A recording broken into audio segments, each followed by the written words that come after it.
Hello and welcome or welcome back to Language Culture and Dr. Lou. And this is the first installment of a new video series that I want to do around the around the theme of why do we say that? And so, in this little series, I want to bring you some common everyday expressions. And of course, we'll go over what they mean. But more importantly, we're going to go over where do they come from?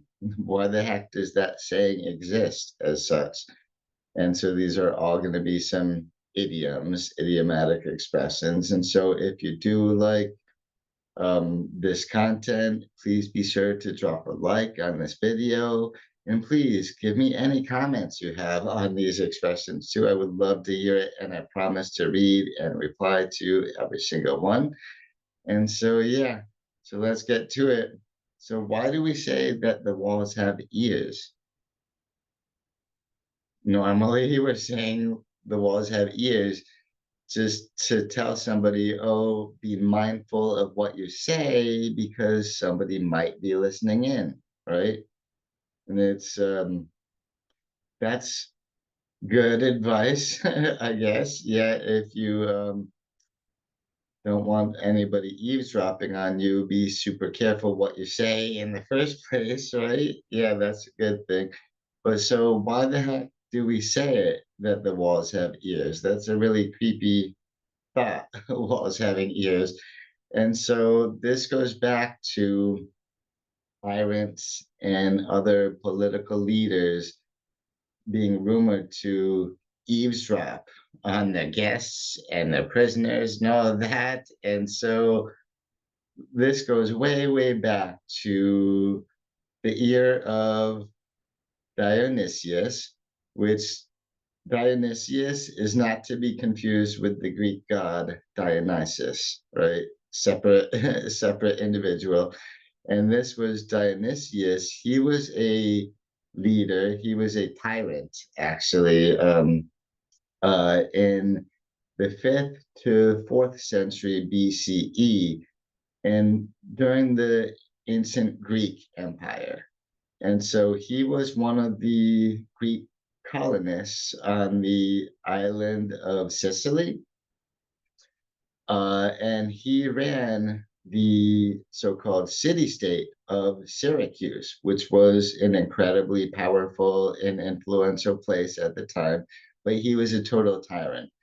And so the ear of Dionysius, as you can see here, is the entrance to a big cave, or it's actually the cave being inside it.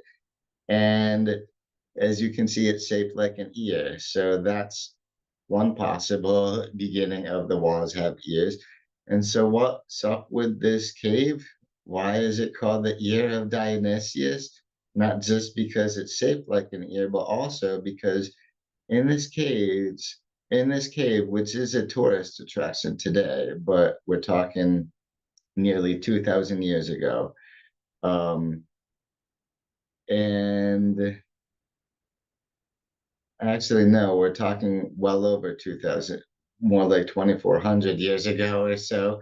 And the thing about this cave is the acoustics are such that even a little whisper from anywhere in the cave reverberates enough to be heard from all over. So this is why Dionysius was using this as a cave because it was perfect for eavesdropping on the captives, the prisoners. So if you want to eavesdrop on the prisoners, know if there's any political plotting against you or any social uprising about to be planned against you, yeah, just put them in this cave and just listen in.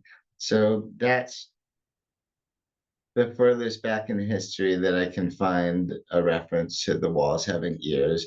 And this saying didn't make it into English for about 2,000 years after this. I'm talking, it was coined in English, I think, in 1620. So let's bring a much more modern example of an example from more modern history into the mix. And this would, of course, be Catherine de Medici in the Louvre, which, if you didn't know, that super influential and famous museum, the Louvre in Paris, France, it used to be a royal palace. And it started out as a defense castle, and then it was intermittently used as a royal residence from the 14th to 18th centuries, I do believe.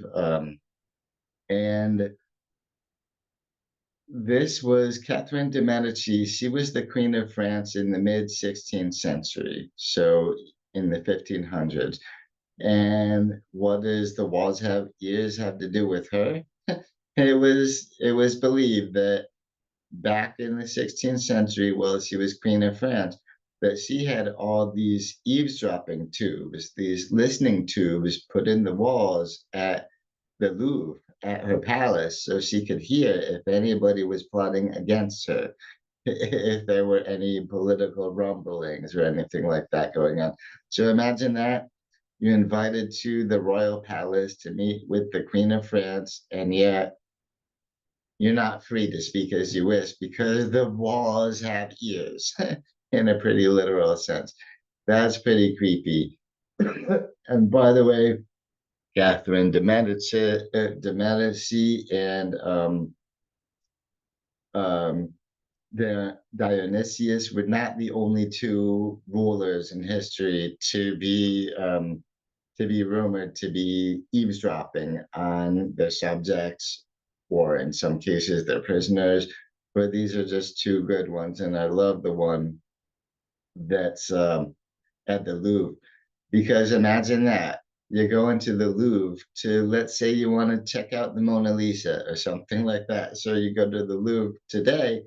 Be careful what you say because the walls just might still have ears. You never know.